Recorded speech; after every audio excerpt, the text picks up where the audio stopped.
UFL Mobile bu sefer yeni ve çok güzel sürprizlerle geldi arkadaşlar. Yeni bir güncelleme geldi biliyorsunuz. Bugün itibariyle 15.2 güncellemesi yayınlandı ve arkadaşlar hiç vakit kaybetmeden sizlere bugünkü gelen güncelleme ile gelen yeniliklerin hepsini göstereceğim arkadaşlar ki ben böyle ara güncellemede, yani küçük bir güncellemede bu kadar farklılıklar olacağını, yenilikler olacağını hiç tahmin etmiyordum, düşünmüyordum arkadaşlar. Bunu da söyleyeyim size.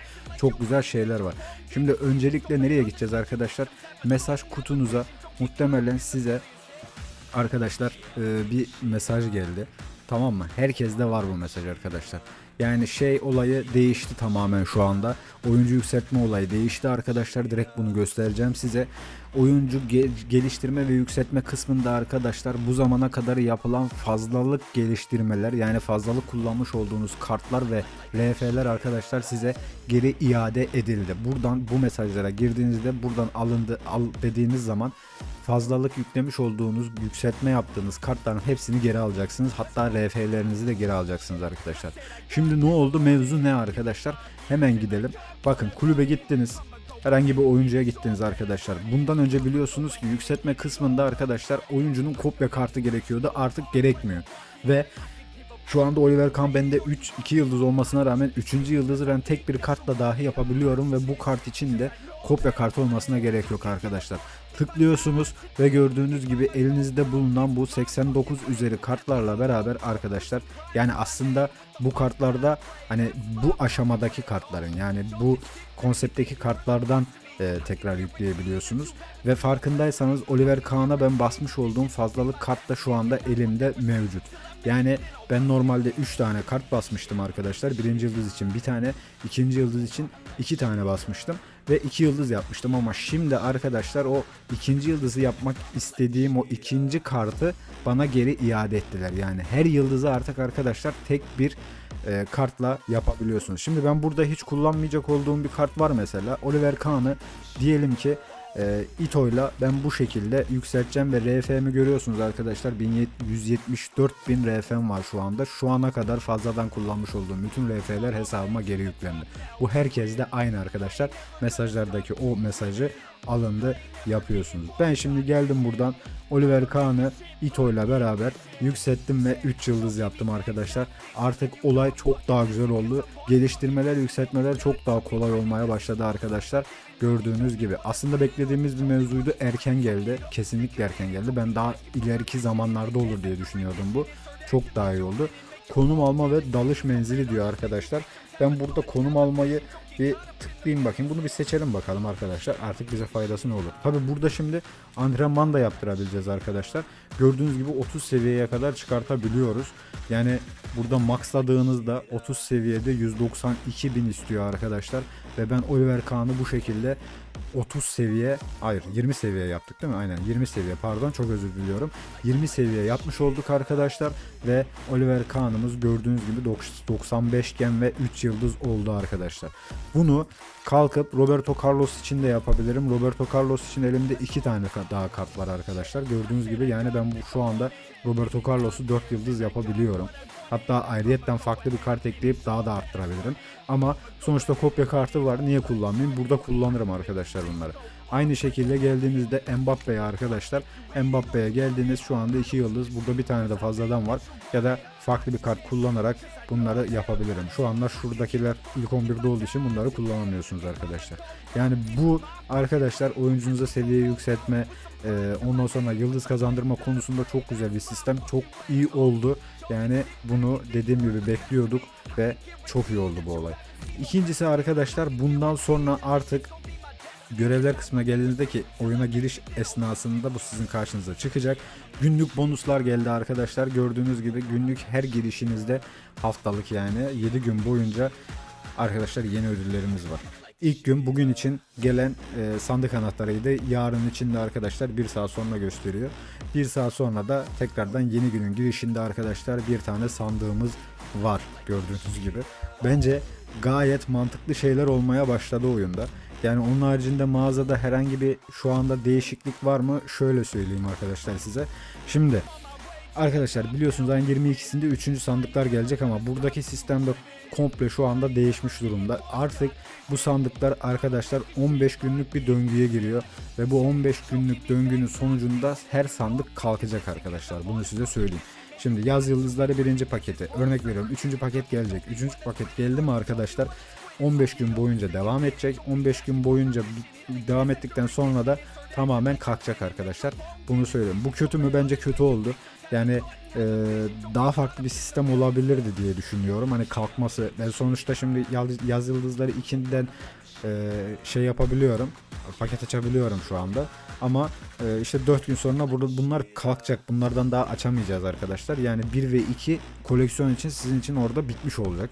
Böyle bir sorunumuz var arkadaşlar. Ona da yapacak bir şey yok. Daha sonrasında arkadaşlar pazara geldiğinizde gördüğünüz gibi sözleşmeler kısmında bir bug vardı. Bug oldu, hata oldu. Normalde buraya 3. yaz serisi sandığı gelmişti arkadaşlar. Yani sandıklara gelmeden takasa gelmişti. Şu anda güncellemeyle beraber burası kalktı. Yani 22'sinde tekrar geri yüklenmiş olacak. Bir önceki videoda size bahsetmiş olduğum yıldız biletinin yeni ikonu arkadaşlar. Yani Beckenbauer ve onu da size şimdi hemen gösteriyorum. Beckenbauer kısmında da çok güzel bir olay var.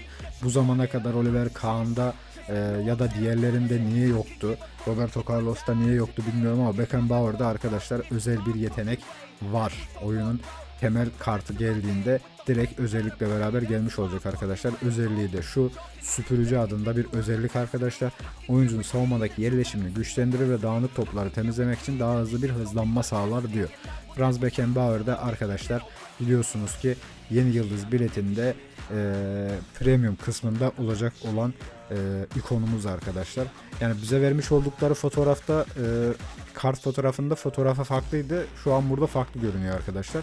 Bunlardan bir yenilik daha şöyle arkadaşlar. Bundan sonra kartlarda oyuncunun ülkesinin bayrağını göreceksiniz. Gördüğünüz gibi Beckenbauer'de Fransa bayrağı var arkadaşlar. Martinez'de, McAllister'da Arjantin, Hakimi de Fas gördüğünüz gibi. Mbappe'de Fransa. Yani bu kartlara ülkelerin bayrakları da eklenmiş arkadaşlar. Bu da güzel, farklı bir detay. Şuralarda böyle bir toparlama var sanki. Böyle bir değişmişler gibi. Sanki böyle bir daha farklı, dağınık bir görüntü vardı. Şu anda daha güzel bir görüntü var. Sanki yazı fontları düzeltilmiş gibi geldi bana. Yani font olarak düzeltilmemiş ama o taşmalar falan düzeltilmiş arkadaşlar. Bunu da size söylemiş olayım. Yani güzel şeyler oluyor arkadaşlar dediğim gibi. Ve size tavsiyem şu anda arkadaşlar yapmış olduğunuz, eğer ki bitirmişseniz bunu da söyleyeyim. Yeni yıldız bileti geleceği için arkadaşlar şu anda yapmış olduğunuz görevlerle beraber haftalık görevlerinizi şu anda almayın. Şey geldikten sonra, yıldız bileti geldikten sonra arkadaşlar bunları direkt buradan toplarsınız, hemen birkaç aşama ilerlersiniz. Yani yıldız biletine ne kadar var arkadaşlar? Gördüğünüz gibi 2 gün var ve 2 gün sonra sizin görevinize, daha görevlerin bitmesine daha 1 gün olmuş olacak ve siz buradan direkt cumartesi ya da pazar günü direkt yeni gelen yıldız biletinde ilk 3-4 aşamayı almış olabileceksiniz. Yani görevler kısmında hemen almayın arkadaşlar. Bunlar da size söylemiş olayım. Yani bence çok daha iyi yerlere gidecek oyun. Yani ben şeyi bir bakmak istiyorum, eğer varsa şurada kariyer maçlarına bir gideceğim. Şöyle diyorlar arkadaşlar şeyde, yeni güncellemenin şeyinde, açıklamasında. Bu bizim uzun, yani sert ara pas attığımızda arkadaşlar oyuncunun, yani topa giden oyuncunun şeyinin konumunun çok daha iyi iyileştirildiği söyleniyor. Ona bir bakacağım. Eğer hani gerçekten öyle bir adımlama var mı yok mu? Yani konumunu ona göre ayarlıyor mu arkadaşlar? Hani yerden ya da yüksekten hiç fark etmiyor. Attığınız ara paslarda topa gidecek oyuncunun çok daha iyi bir şey aldığı, konum aldığı söyleniyor. Şu anda çok kötü bir pas attım ben oraya da. Şu an tabi attığımız pasta çok isabetli gitmediği için. Mesela ben şimdi buradan şöyle, ama oraya atmadım ben ya. Burada bir şey var, gene bir sıkıntı var gibi ama. Şöyle attığımızda mesela konum olarak ne bileyim, ben çok büyük bir farklılık hissetmedim şu anda arkadaşlar. Yani öyle bir şey yazılmış ama çok da büyük bir eksik miydi? Eksikti bence ama şu anda söyledikleri gibi, yani yazdıkları gibi çok büyük bir fark görmedim ben. Bu baksana, savunma gene uçuyor. Savunmayla alakalı zaten sıkıntılar arkadaşlar şeyde, biliyorsunuz büyük güncellemede yenilenecek artık. Yeni şeyde güncellemede ve o da Eylül ayında gelecek arkadaşlar. Yani bu ara paslarla alakalı ben çok bir şey göremedim ya açıkçası. Bilmiyorum ama eğer ki fark eden olursa onu da yazar bize arkadaş. O nasıl bir orta oğlum ya? Nereye yaptın o ortaya? Ha, gördüğünüz gibi arkadaşlar yani güncellemede asıl ben şu an burada çok vaktinizi harcamayacağım. Şu an çok bir şey görmedim açıkçası burada. Herhangi bir fark görmedim. Dediğim gibi oyuncu yükseltme konusunda çok iyi bir aşama kaydedildi şu anda. Bu şekilde devam ederse çok daha iyi olacak diye düşünüyorum. Kesinlikle bundan sonraki dönemde oyun çok daha keyifli olmaya başlayacak. Kart yükseltmeleriniz, geliştirmeleriniz çok daha rahat olacak. Tabi ikinci yıldızdan, üçüncü yıldızdan sonra arkadaşlar CP'leri çok daha fazla harcamaya başlıyorsunuz. İşte 15'ten mesela şeye 20. seviye Oliver Kahn'a yaklaşık olarak herhalde 200 bine yakın CP harcamış oldum. Ama RF'ler geri yüklendi arkadaşlar dediğim gibi ve oyuncu yükseltmeleri bundan sonra çok daha güzel, çok daha keyifli olacak, çok daha rahat. En azından yıldız basma mevzusu çok daha rahat olacak arkadaşlar. Bunu da size söylemiş olayım.